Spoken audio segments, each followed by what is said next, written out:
Guntur ladies hostel వేధింపుల వ్యవహారంలో big twist నెలకొంది. నిర్వాహకులపై ఫిర్యాదు చేసిన విద్యార్థులు హాస్టల్ ఖాళీ చేసి వెళ్లిపోయారు. రాత్రికి రాత్రే హాస్టల్ ని ఖాళీ చేశారు. హాస్టల్ నిర్వాహకులు బెదిరించడంతో కేసు వాపసు తీసుకుని వెళ్లిపోయినట్లుగా సమాచారం అందుతోంది. నిన్న హాస్టల్ వార్డెన్ పోలీసులు అదుపులోకి తీసుకున్నారు. అయితే రాత్రి మళ్లీ హాస్టల్ కు వెళ్లి కేసు వెనక్కి తీసుకోవాలని విద్యార్థులను బెదిరించినట్లుగా తెలిసింది.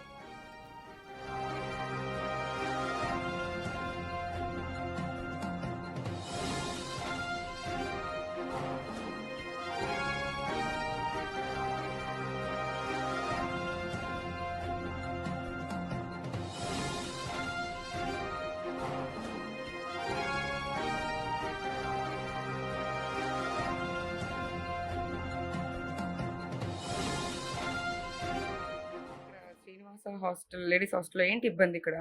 ఇక్కడ మ్యామ్ క్యాంప్స్ పెట్టారు మ్యామ్. బాత్రూమ్ సైడ్ డైరెక్ట్గా రూమ్స్ కనిపించేటట్టు క్యాంప్స్ పెట్టారు. దాని గురించి మాకు ఇబ్బందిగా ఉంది. రూమ్స్లో నుంచి బయటకు వెళ్ళాలంటే కూడా భయం వేస్తుంది. ఇప్పుడు అక్క బయటకు వచ్చింది కాబట్టి ఇష్యూ రేజ్ అయింది కాబట్టి మేము కూడా ఇప్పుడు చెప్పగలుగుతున్నాము. అంటే ముందు నుంచి ఎందుకు చెప్పలేదు అన్న క్వశ్చన్ రావచ్చు. కాకపోతే ఏంటంటే ముందు నుంచి ఎందుకు చెప్పలేదు అని అంటే మేము అడిగాం వాళ్ళని, క్యాంప్స్ తెప్పించింది అని అడిగితే వాళ్ళు అన్నారు మేము తీస్తాము, 1 డే ఆగండి అని చెప్పి అన్నారు. అయినా తీపించలేదు. తీపించుకోకుండా అడిగితే ఎవరన్నా వెళ్ళి అడిగితే ఎవరు అడిగినా కానీ బూతులు తిడుతున్నారు. ఎలాంటి ఇష్టం వచ్చినట్టు అంటే అన్నట్టు ఇష్టం వచ్చినట్టు బూతులు తిడుతున్నారు మ్యామ్. మేము ఇక్కడ చదువుకోవడానికి వచ్చాం మ్యామ్. మా పేరెంట్స్ మమ్మల్ని ఇంత పెంచి కూడా మమ్మల్ని ఒక్క మాట కూడా తిట్టలేదు. మేము ఇక్కడికి వచ్చి వీళ్ళకి పే చేసి వీళ్ళతో మేము మాట్లాడాల్సి వస్తుంది మ్యామ్. మీరు ఎప్పుడు అనలేదా ఎందుకు అలా మాట్లాడుతున్నారని అడగలేదా? అడిగినా కానీ వాళ్ళ వైఫ్ ఆయనకి సపోర్ట్ చేసి ఆమె కూడా తిడుతుంది ఇష్టం వచ్చినట్టు. ఇంకెందుకు అన్నట్టు వాళ్ళతో తిడుతున్నారు అడుగుతున్నా కానీ అన్నట్టు మేము కూడా కామ్గా ఉన్నాం మ్యామ్. ఈరోజు ఈ ఇష్యూ బయటకు వచ్చింది కాబట్టి అక్క వాళ్ళు రేజ్ అయ్యారు కాబట్టి దీని గురించి కూడా చెప్పాల్సి వస్తుంది మ్యామ్. క్యాంప్స్ గురించే భయం వస్తుంది మ్యామ్. బయటకు వెళ్ళాలంటే కూడా ఇప్పుడు అవి మేము ఇప్పుడు గర్ల్స్ మ్యామ్. మేము ఏ డ్రెస్తో ఉంటామో ఎప్పుడు ఉంటామో తెలియదు. ఎలా పడితే అలాగా రూమ్స్లోకి వచ్చేస్తారు అందులో. మేము ఏ పరిస్థితుల్లో ఉంటామో ఎలాగుంటామో కూడా చెప్పలేము. కనీసం వస్తున్నామని డోర్ కూడా నాక్ చేయరు. మేము వస్తున్నామమ్మా అని కూడా చెప్పరు. ఇష్టం వచ్చినట్టు డైరెక్ట్ ఏదో వాళ్ళ ఇంట్లో వచ్చేసినట్టు వచ్చేస్తారు. మాకు ఇబ్బందికరంగా ఉంటుంది మేము అలా చేస్తున్నా కూడా. మళ్ళీ ఏంటంటే అక్క వాళ్ళు అన్నది ఏంటంటే వాళ్ళకి నైట్ టైమ్స్ మెసేజ్లు చేయడం, ఫోన్లు చేయడం, ఎక్కడికన్నా వెళ్ళేటప్పుడు నేను ఎక్కించుకెళ్తాను, నాకు చెప్పండి, మీరు ఎక్కడికి వెళ్ళొద్దు, నేను దింపుతాను అన్న మాట్లాడడం అవన్నీ చేస్తున్నాను. దాని గురించి కూడా భయం వేస్తుంది. ఇంకా కింద మా ఫ్రెండ్స్ కూడా చెప్పింది ఏంటంటే అంకుల్ విషయంలో భయం వేస్తుంది మాకు కూడా. అంకుల్ వేరే వాళ్ళు కూడా మీతో చెప్పారు తేడాగా చూడడం, ఎక్కడికన్నా వెళ్తే మాకు చెప్పండి మేము తీసుకెళ్తాం అన్నట్టు చెప్పడం, ఆయన కూడా ఇష్టం వచ్చినట్టు మాట్లాడడం చేస్తున్నారని కూడా వేరే వాళ్ళు కూడా చెప్పడం జరిగింది. నిన్న పోలీసులు వచ్చినప్పుడు చెప్పలేదా సిఐ కానీ ఎస్ఐ కానీ ఇక్కడికి వచ్చి? చెప్పారు మేడం. వాళ్ళు ఏమంటున్నారు? మేడం వాళ్ళు కింద అక్కలతో మాట్లాడాం మేము. ఏం మాట్లాడారో తెలియదు. వీడియోస్ తీసుకున్నారు వాళ్ళు. ఏం జరిగిందో మాకు అది తెలియదు.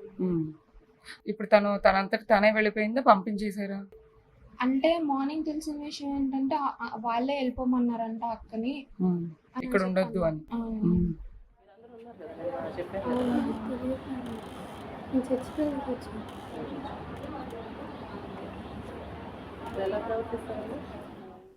బాత్రూమ్ దగ్గర సీసీటీవీలు పెట్టింది నిజమేనంటున్నారు మరికొందరు విద్యార్థినులు. సీసీటీవీలను తొలగించమంటే వేధించారని చెబుతున్నారు. గతంలో హాస్టల్ నిర్వాహకుల వ్యవహారంపై తీవ్ర విమర్శలు ఉన్నాయి. గతంలోనూ బెంగళూరులోనూ హాస్టల్ నిర్వహించారు.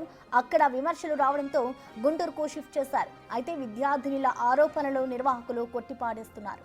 ఫీజు అడిగినందుకే తప్పుడు ప్రచారం చేస్తున్నారని చెబుతున్నారు. ఇదే విషయానికి సంబంధించిన మరింత సమాచారాన్ని మా ప్రతినిధి గుంటూరు నుంచి సాహిత్య అందిస్తారు.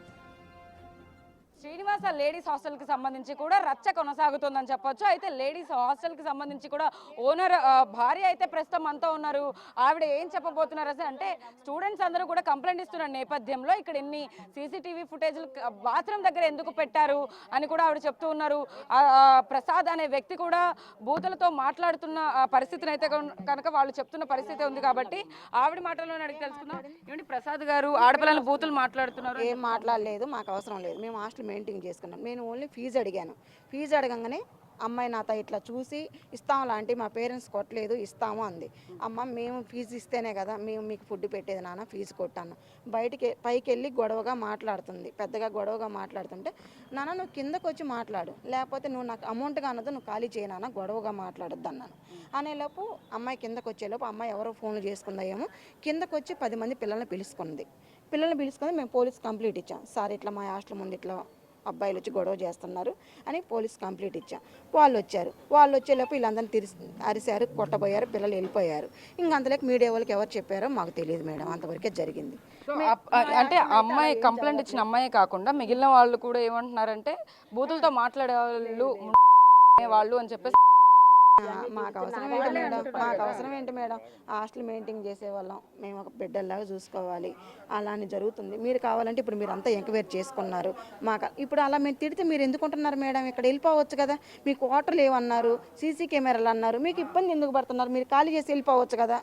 అది నేను అడిగాను. మీరు ఖాళీ చేసి వెళ్ళిపోమని మేము చెప్తున్నాం కదా, మీకు ఇబ్బంది అయిన వాళ్ళు మీరు వెళ్ళిపోండి, ఖాళీ చేసి వెళ్ళిపోండి, అంతేగాని మమ్మల్ని ఇలా రచ్చ చేయొద్దు. పోలీసులు ఏం అడిగారు అంటే ఇక్కడ పోలీసులు వచ్చిన వాళ్ళు ఏం చెప్పారంటే రాత్రి మేము వచ్చాము ఇంటికి, నన్ను అప్పుడే వెళ్ళిపోమన్నారు. మేము స్టేషన్కి వెళ్ళాం కదా, వెళ్ళిపోమ్మంటే మళ్ళీ వీళ్ళు పిల్లలు ఎవరో ఫోన్ చేసి అబ్బాయిలు ఫోన్ చేసి పిల్లల్ని బ్యాగులు లగేజీలు బయట వేసామని చెప్పారంట. వాళ్ళు వచ్చారు, వాళ్ళు పిలిపించారు. మేడం మమ్మల్ని ఏమి వేయమనలేదు, మమ్మల్ని ఏమి వేయలేదు, అలా ఏం జరగలేదు మేడం, మీకు ఎవరు చెప్పారు మేడం అని అన్నారు. నా దగ్గరికి వచ్చి ఆంటీ సారీ ఆంటీ ఇలా ఎప్పుడు జరగదు సారీ అని. అమ్మ ఇంత జరిగి నాకు వద్దమ్మా, మీరు వెళ్ళిపోండి, మీ స్టేషన్కి ఎంతమంది పిల్లలు వచ్చారో అంతమంది ఖాళీ చేసి వెళ్ళిపోమని చెప్పాము. కంప్లైంట్ ఇచ్చిన అమ్మాయిని కూడా మీరే పంపించేశారు అనేసి అని అంటున్నారు. అమ్మాయి నైటే వెళ్ళిపోయింది. వాళ్ళ అన్న వచ్చాడు, ఆంటీ నేను ఫీజుగా కొట్టింది చూడండి, ఫీజు కొట్టి ఆంటీ నేను ఫీజు కట్టి వెళ్ళిపోతానంది. సరే ఓకేనమ్మా అన్నాం, వెళ్ళిపోయింది. ఇంకా అంతే. మళ్ళీ పోలీసులు ఫోన్ చేయడం కానీ ఇంకో మిగిలిన వాళ్ళు ఎవరైనా గొడవ చేయడం కానీ లేదు గొడవ చేయలే. వాళ్ళే నిన్న స్టేషన్కి వచ్చిన పిల్లలే ఆంటీ సారీ ఆంటీ ఇలా ఎప్పుడు చేయము, మీరు పిలిచి మాట్లాడండి పిల్లల్ని, సారీ ఆంటీ ఇలా ఎప్పుడు చేయము ఆంటీ, మీరు గొడవ చేయండి, మీరు బెదిరించారని చెప్పి చెప్తూ ఉన్నారు. స్టేషన్ నుంచి వచ్చి సైలెంట్ కూర్చొని ఉంటే ఆంటీ మీరు బాధపడుతున్నారు, సరే ఆంటీ మేము ఏంటో సడన్గా వాళ్ళు రమ్మనేకి వెళ్ళాము, మాకు తెలియక మా పేరెంట్స్ తెలిస్తే మమ్మల్ని బతకనీరా ఆంటీ అని చెప్పారు.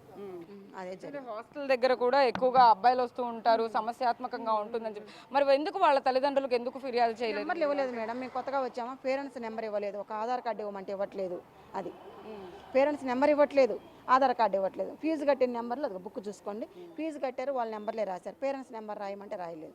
ఇంకేదో మనం గట్టి కడితే ఇలానే ఉంటుంది మేడం. అంటే మీ భర్త ప్రసాద్ ఎవరైతే ఉన్నారో ప్రసాద్ కూడా తొంగి చూడడం వెళ్ళడం అనే విషయాలు కూడా చెప్తూ అవన్నీ ఒట్టిది మేడం, అలా ఏం లేదు. ఏంటంటే మేము నైట్ 10:30 గేట్ వేయాలమ్మా అని భయం పెట్టాం.